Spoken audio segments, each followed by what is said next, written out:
My name's Nate. I run Jesus People SF.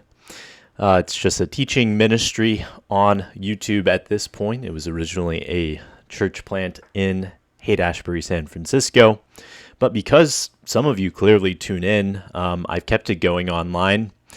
And today I want to talk about what happens when the entire system that God sets up as his thing. So, for instance, Judaism or Christianity, what happens when it goes bad?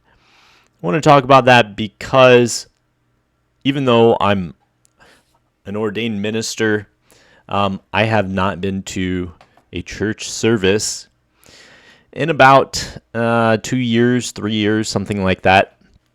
I've had some very terrifying and dark experiences in the church starting in about 2021. And I'm not just talking about hurts or like personal injuries. I'm talking about like real dark spiritual stuff that I've seen in the institutional church. Hence, I don't attend under the premise that what Jesus said in Revelation 18, come out of her, O my people, that you not share in her judgments. That's now. In any case, I want to talk about this situation that's actually happened several times. If you are a student of biblical history, you know that several times God has had to scrap his people and start from, the remnant of them. So just to give a little bit of a background, let's start with the premise that one, Judaism in the time of Jesus had pretty much fallen. It had been overtaken by this rabbinic kind of teaching, which added additional laws, which really contradicted the laws of Moses. They added all these additional laws that confounded and hid the teaching of God and made it overly complex. So it was basically a different religion. So, just to prove my point, here's Jesus in Mark 7:6. This people honors me with their lips, but their heart is far from me. But in vain do they worship me, teaching as doctrines the precepts of men. And he says, neglecting the commandment of God, you hold to the tradition of men. Jesus is specifically referring to the huge amount of rabbinic teaching that had been amassed since the days of Malachi, going through the Maccabean period into the first century Jesus' contemporary time of his earthly ministry. And so he's saying what had happened is basically they had built a religion upon God's religion so that God's religion was no longer his religion. Another way of saying that is that the religion that God set up had fallen as far as the big teachers go. Of course, there was a remnant, and Christ could be received by some Jews, but not all Jews. And Matthew 16:6, Jesus says to them, watch and beware of the leaven of the Pharisees and Sadducees. His disciples are initially confused because leaven obviously means yeast that you would use in bread. They're thinking about bread. They must have been hungry at the time. And Jesus has to, spill the beans. He can't speak in metaphor with them all the time because they just don't understand it. He says, oh, you of little faith. Obviously, this lack of understanding is coming from their lack of faith. Why are you discussing among yourselves that you have no bread? Do you not perceive? Do you not remember the 5 loaves, etc.? He's talking about the miracles he did. Beware of the leaven of the scribes and the Pharisees. Verse 12, then they understood he did not tell them to beware of like leaven, even though in the Passover you're not supposed to use leaven. That's not what he was talking about. He was talking about the leaven of bad teaching. So he says, beware of the leaven of, not to tell them to beware of the leaven of bread, but of the teaching of the Pharisees and Sadducees. So you see, Jesus is describing, and I have one more reference here. He says, he goes so far as to say that those who were teachers in Judaism in his day were sitting in Moses' seat, an official position that like God had established, like the teaching position of the people of God. And he says, observe what they tell you, but don't practice the work they do. They preach, but do not practice. They tie up heavy burdens hard to bear and lay them on people's shoulders, but they themselves are not willing to move them with a finger. So, all All that to say, like in the days of Jesus, rabbinic Judaism, which was pretty much what Judaism was in those days, was fallen, at least as far as the official teachers go. There's still a remnant of people that were genuine and about God, but mainly it was fallen. Now, I want to go even further back in Israel's history. This is a prophet to the northern kingdom, Amos, and in fact, he's one of the first written prophets after Moses in the Bible. And it says here he's talking to the northern kingdom, which pretty much was never faithful to the Lord. The northern kingdom never really had faithful people, aside from a small amount of faithful people and the prophets that ministered there. So they didn't have a great reputation with the Lord. But Amos is speaking to this fallen religious thing in the northern kingdom, and he's saying, like, look, do not go up to these religious places. Bethel, obviously, you know that if you've read Genesis. It's a place where Jacob met with God. Don't go up to Gilgal. Don't go to Beersheba. All these historic places in Judaism that was in their territory in the northern kingdom.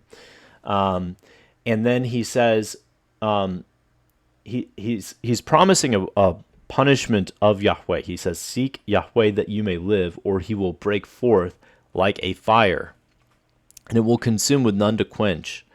And he says this, look, for those who turn justice into wormwood and cast righteousness to the earth. So the judgment is upon people who turn justice to wormwood. That's a bitter thing. It's a bitter plant.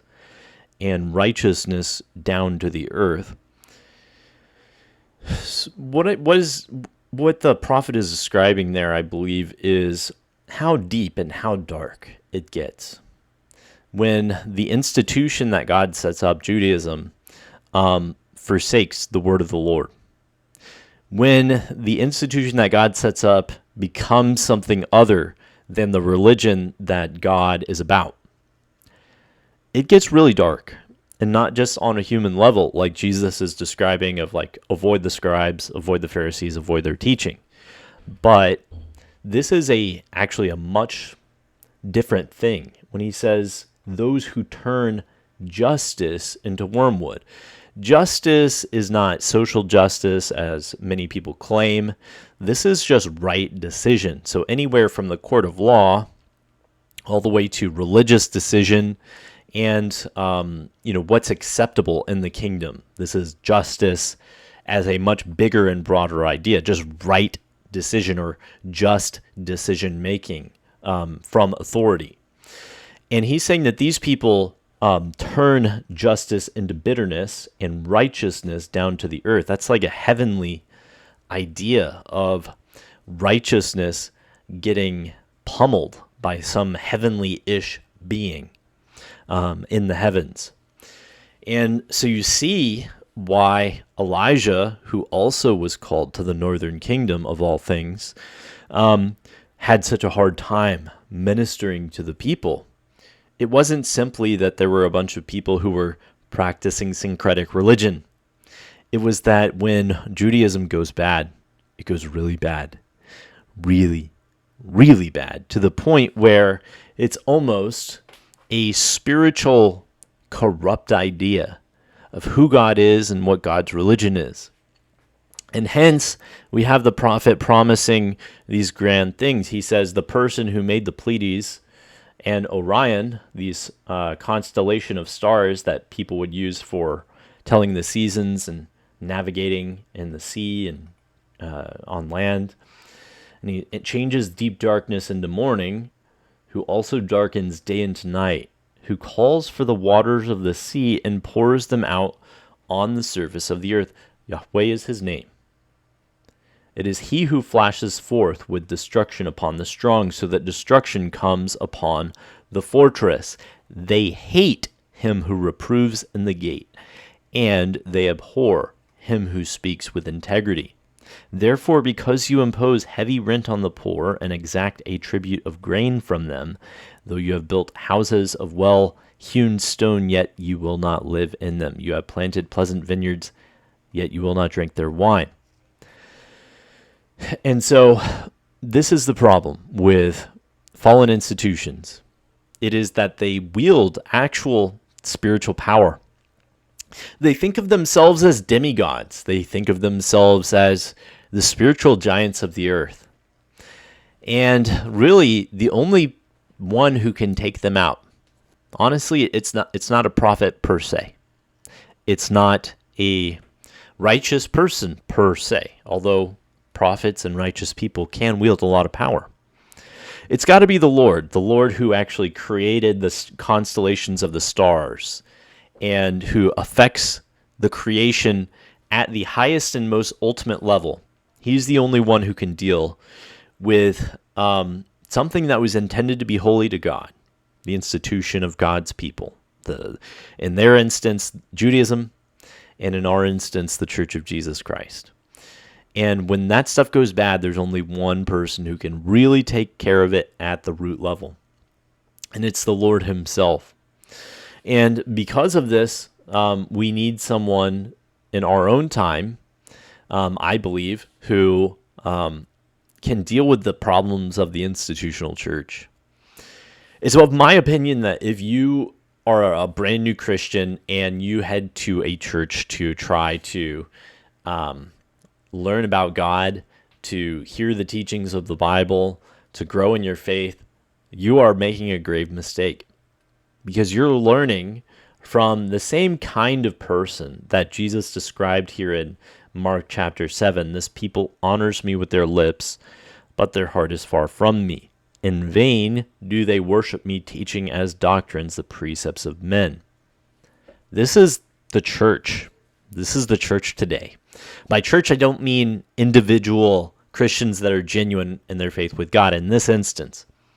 I'm just talking about the thing that people normally describe when they mean church. They mean the Sunday thing. And that, I think, is a mistake, by the way, but that's what most people are thinking of when they hear the word church. Now, I want to describe a passage of St. Paul to Timothy. And he says that in the last days, he says, realize this, in the last days, difficult times will come. Men will be lovers of self, money, boastful, arrogant, revilers, disobedient to parents, ungrateful, unholy, unloving, irreconcilable, malicious, gossips, without self-control, brutal, haters of good, treacherous, reckless, conceited, lovers of pleasure rather than lovers of God, holding to a form of godliness, though they have denied its power. He says, avoid such people as these. Now, when he says that they have a form of godliness, it means that they're trying to look Christian. That's the code word he's using. And he's saying that in the last days, people will be all of these things that you normally associate with non-Christians, just selfishness, evil, just dark crap, right? And they're going to actually be doing these things while pretending or playing the role of being Christian. And most people that I tell who are in ministry, or they're really devoted Christians in the stereotypical sense, when I tell them I'm not going to church and I'm doing this actually out of obedience to the commands of God, they say, oh no, you can't forsake our assembling together, Hebrews 10:25. But then they don't realize that in the last days, when you see the church corrupted, and you see that the institutional church isn't actually a device of the Lord for anything, he says, St. Paul and the Holy Spirit says, avoid such people as these. He doesn't say, don't forsake the assembly. That's not what he says, because that's not an assembly you want to attend. A church that has lovers of self, money, boastful, arrogant, revilers, disobedient, ungrateful, unholy, unloving, irreconcilable, malicious gossips. Does that sound like a church? Malicious gossips, without self-control, brutal, haters of good, treacherous, reckless, conceited, lovers of pleasure rather than lovers of God, holding to a form of godliness. So when you see that in the church, your job is not to assemble with them. Your job is to run away. And you have that on the authority of God himself. Avoid such persons as these. So, I guess I'm bringing all these texts up, especially Amos 5, to describe that evangelicalism, which has this wonderful heritage of being used of God, has all these revivals and conversions and great men and women who did great things for God, who stood in martyrdom, who were great leaders in the church and in leadership in leading nations for God. This great heritage that we have as the people of God, it's become distorted, and you can no longer trust the Sunday people, as in like people obsessed with going to some place on Sunday as though that were the epitome of being a Christian. You can no longer trust those sorts of people to be the holy people of God. And the litmus test that God lays out in his word is right before your eyes. You can see the darkness in the institutional church. So it's time to come out, y'all. If you haven't already, you're already behind, but if you do hear my voice here, hopefully you understand that I'm just speaking from the authority of God's word. This is not about me. And just remember that when God says, by the way, just emphasizing that again, God says avoid such people who hold to a form of godliness but deny its power. You're called to obey God, not men, not pastors, not preachers, not bishops or archbishops or popes or priests or any such thing. You are called to obey God's voice in the Bible. That's all I have today. Thanks for watching to the end, if indeed you're here. So please like and subscribe. What that's going to do is promote this video to the YouTube algorithm. This is going to allow more people to see it if indeed you liked the content. If you have a comment, please feel free to leave it here. Also, feel free to email me. I typically leave my email in the little comment section or the about section of the video. Thanks for your time. Bye.